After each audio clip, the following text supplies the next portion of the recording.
All right, you guys, happy Monday. Today is Monday, September 14th, and we are starting our new unit. But before we do that, make sure you have done the unit test from Friday. So on Friday, we had our Unit 1 exam. Make sure that you go get that done.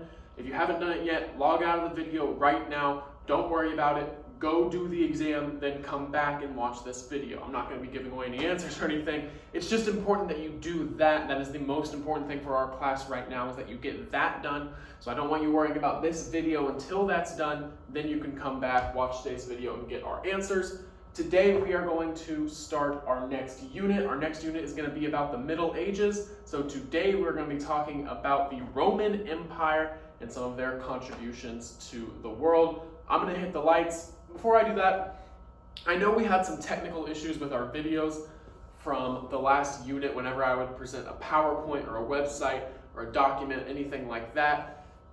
My voice would get a little scratchy, the audio would cut out at times whenever I switched over to the PowerPoint. So when I do PowerPoints or websites or anything like that, I'm going to not be using the Google Meet recording feature and presenting it that way. Instead, we're going to be doing it like this. So I'm going to put the PowerPoint up here on the board. So I'm going to hit the lights so you can see it a little better. I will still be talking, but this way you'll be able to hear me a little better than we did with our last experiment. Remember, we're all trying to learn here. We're all getting used to this virtual thing for the short time that we have it. So hopefully this works out better for us. I'm going to hit the lights and we are going to get started with our lesson today.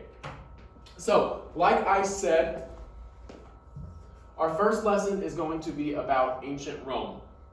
So, the Roman Empire was very, very important in history. I'm sure that we've all heard about it before, and it's going to be very important because it is going to be the starting point of the Middle Ages, which is our unit that we are starting today.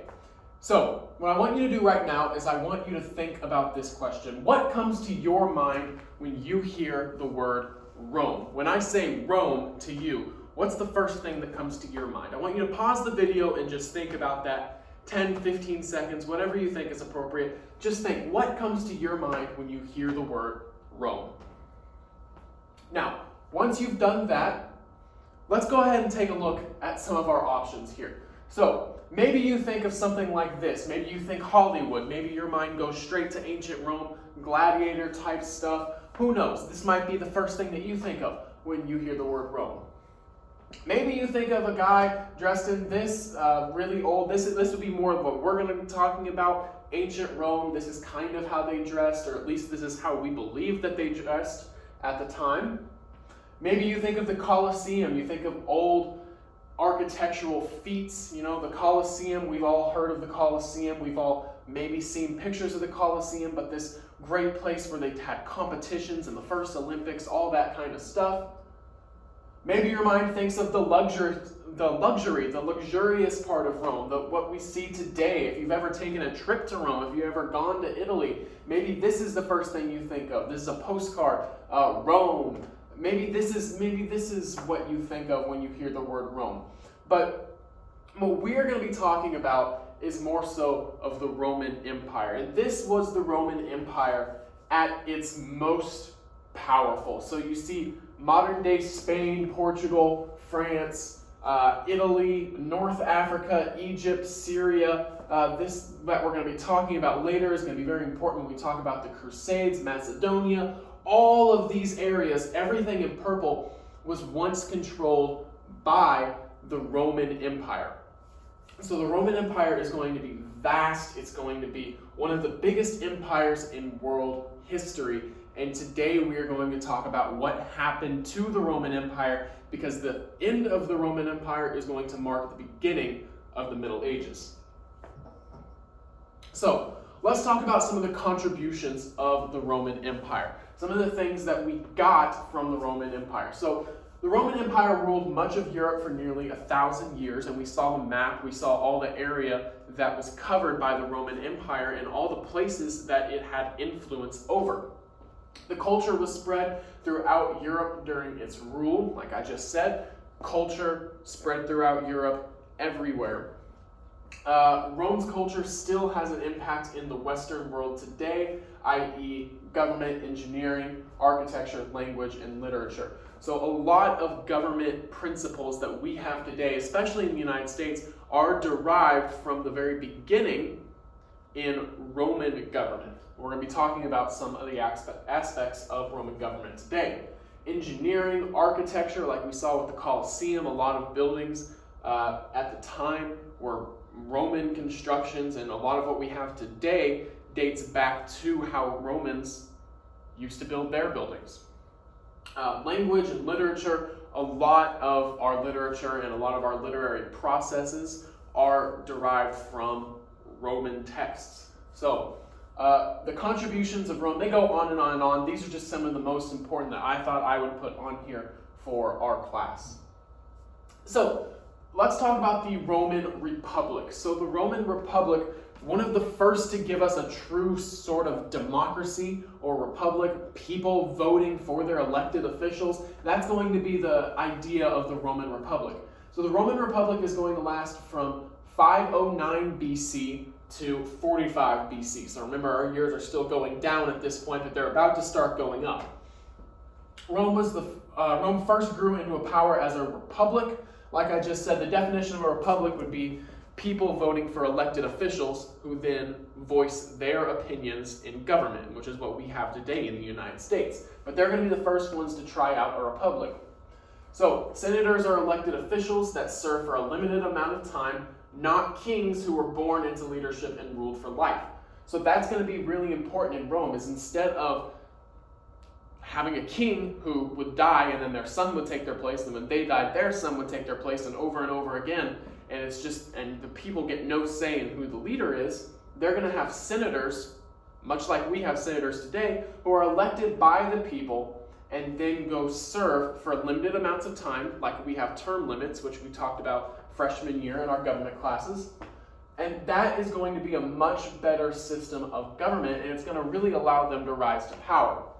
They have written laws rather than just understood laws. They have a constitution, and they have a balance of powers. All of this should sound very, very familiar from the government class that you took last year, which talked about the United States government. All of this should sound very familiar. Now, let's talk about the Constitution, because the Constitution in Rome was not like the Constitution that we have today. There are some similarities, but there's also a lot of differences. So the Roman Republic did not have a precise written constitution. Like we said on the last slide, and I'll go back to it, there were written laws, but the Constitution was more of a general understanding than a written down set of laws like we have today. The Constitution was a set of guidelines and principles that were passed down from generation to generation. So just general things that you should know about how to act in Rome, different things that you should know in order to function in society. That's what the Constitution was. It's a different definition than we have today for our Constitution, but the idea of a Constitution is derived from Rome.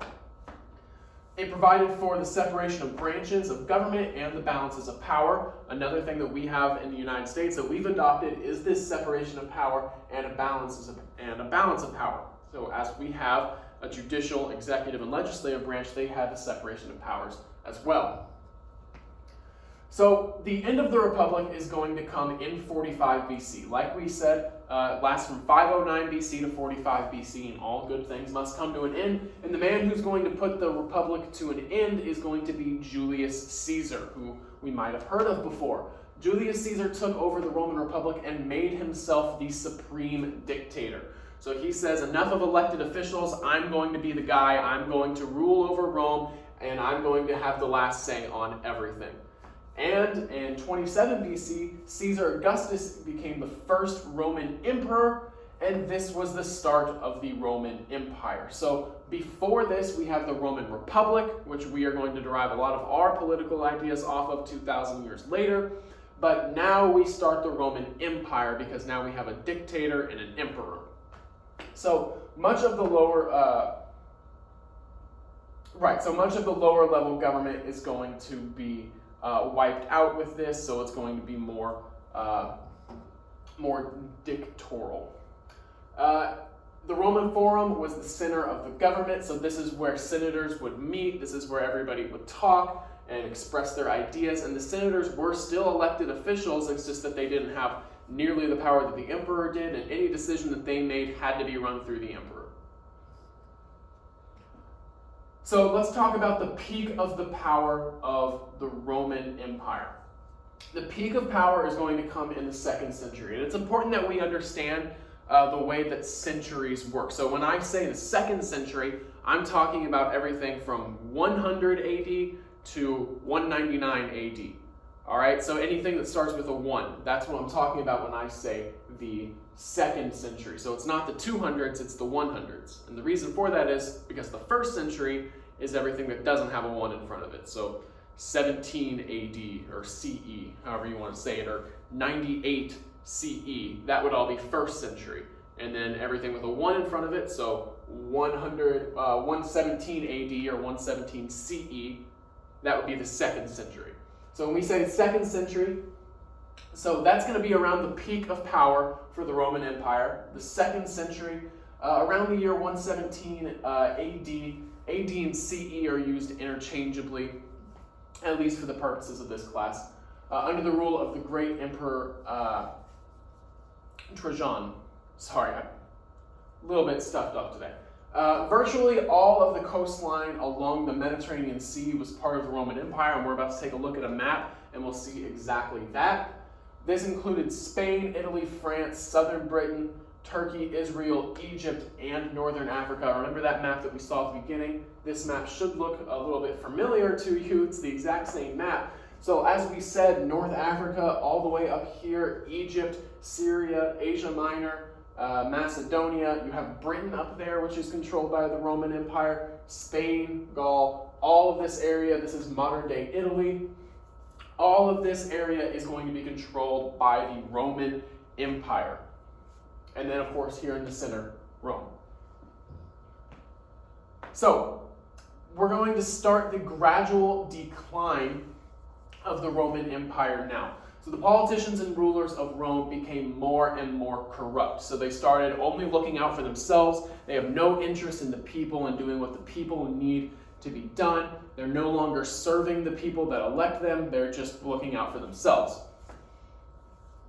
So infighting and civil wars began within the empire because of this. So people got frustrated and people are going to go to war with themselves. When you have an area as big as this, you're going to see not everybody is going to agree with each other. I mean, people in Spain have a completely different ideology than people in Asia Minor. People in Asia Minor have a completely different idea set from people in Syria. Syria has a different idea than Arabia. Arabia is different than Egypt. These people don't always get along, and what's going to happen is when you have all of these people in the same empire that aren't getting along, you're going to have them fighting with each other, and that's not going to be good for the empire.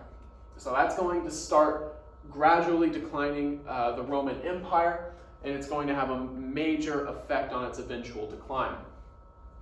Attacks from barbarian tribes outside of the empire, such as the Visigoths, mainly the Visigoths, are going to be very important.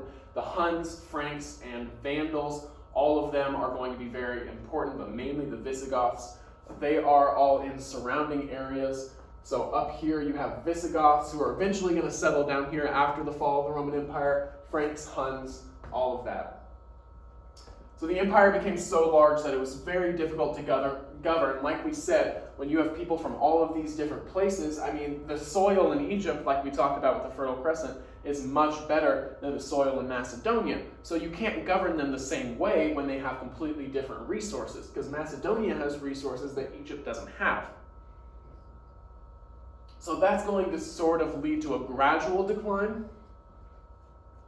And that's going to cause the Roman Empire to split into two. And this is going to be very important to remember when we talk about the Crusades, which we're going to talk about tomorrow. We're going to start talking about the Crusades, on Wednesday. We're going to talk about the spread of Islam tomorrow, and we're going to talk about the Crusades on Wednesday. So in 395 CE, the empire is going to split into two. So you're going to have the Western Empire, and the capital is going to be Rome. And then you're going to have the Eastern Empire, which we're going to refer to as the Byzantine Empire. And its capital is going to be Constantinople. And so now what you have is the empires looking sort of like this. So with all the infighting and all of the different things that are going to happen, all of the civil wars, Rome isn't going to have quite the territory that they used to. They're going to lose out on Spain over here. They're going to lose out on England. They're going to lose most of their North African territory. And around here, where the boot of Italy kind of ends, that's where the split's going to be. So everything in red is going to be the Byzantine Empire, and the Roman Empire is going to stay blue over here. So the start of the Middle Ages, people debate on when the start of the Middle Ages was, but for us and for this class, we are going to mark the start of the Middle Ages with the sack of Rome. And the sack just means the attacking of Rome. So Rome was attacked by a German barbarian tribe called the Visigoths, who invaded the city in 410 CE. So this is just 15 years after Rome is going to split in two. So they looted, they killed, they enslaved Romans, and they destroyed buildings. They came in. They didn't want the land. They just wanted to kill all the Romans. That's what the Visigoths were, just barbaric people who just wanted to kill because they thought killing was fun. And this is going to be the first time in 800 years that the city of Rome had been sacked. Nobody had tried to invade Rome, and nobody had come close to being successful in 800 years. So this is what's going to mark the start of the Middle Ages. So the empire is going to fall.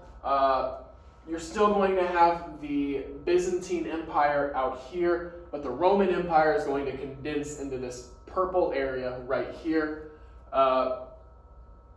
And they're going to look a whole lot different. The Odoacer, you can say that they kind of took over Rome. They really did, but it was more of a political movement. They're still going to be known as the Roman Empire. And we'll move on from that. So now let's talk about the Dark Ages. So the Middle Ages is sometimes referred to as the medieval period. The Middle Ages, the Dark Ages, they all mean the same thing. So some people do refer to them as the Dark Ages, and here is why. You kind of have a curve going up, and you can see that this is measuring scientific advancement. So that's what we are looking at here. The year 1000 BC, you have it kind of going up with the Egyptian Empire, keeps going up with the Greek Empire, keeps going up with the Roman Empire, and then right here you're going to have the sack of Rome. So when Rome gets attacked by the Visigoths, big drop off for about 1,000 years. And that's the Middle Ages right there. So some people do call it the Dark Ages, the Christian Dark Ages, the Crusading Dark Ages. That's what this is going to be. And then after the Middle Ages, so this black bar right here is the Middle Ages. And then after the Middle Ages, you have the Renaissance, the Age of Enlightenment, and then the Age of Modern Science. So this big hole, so it should start going up like this, but it doesn't. It goes down and levels out, and there's a period where there's virtually no scientific advancement whatsoever in the world, and that's why some people do refer to it as the Dark Ages. We're going to refer to it as the Middle Ages. Some people refer to it as the medieval period, but for our purposes, we are going to refer to it as the Middle Ages. So this is going to kickstart our class. We are talking about the Middle Ages for the next 2 weeks. We'll talk about the spread of Islam, the Mongol Empire, the Crusades, and then we will take a test next Friday. And the date for that should be the 25th of September. But for today, today's assignment, first off, make sure you go into Infinite Campus and mark yourself as present for all 6 of your classes. If you have not done so, do that now. Complete the questions for today. There should be 3 questions for today. And then remember that I have office hours from 1:15 to 3 o'clock every day. So if you need to talk to me, if you have any questions, please let me know. And if you don't, then you are all set. Make sure you do today's assignment. I hope you enjoyed today's lesson. Let me know if the audio was any better. Let me know if you guys need anything from me at all. And other than that, I hope you guys have a great day. See you, Wildcats.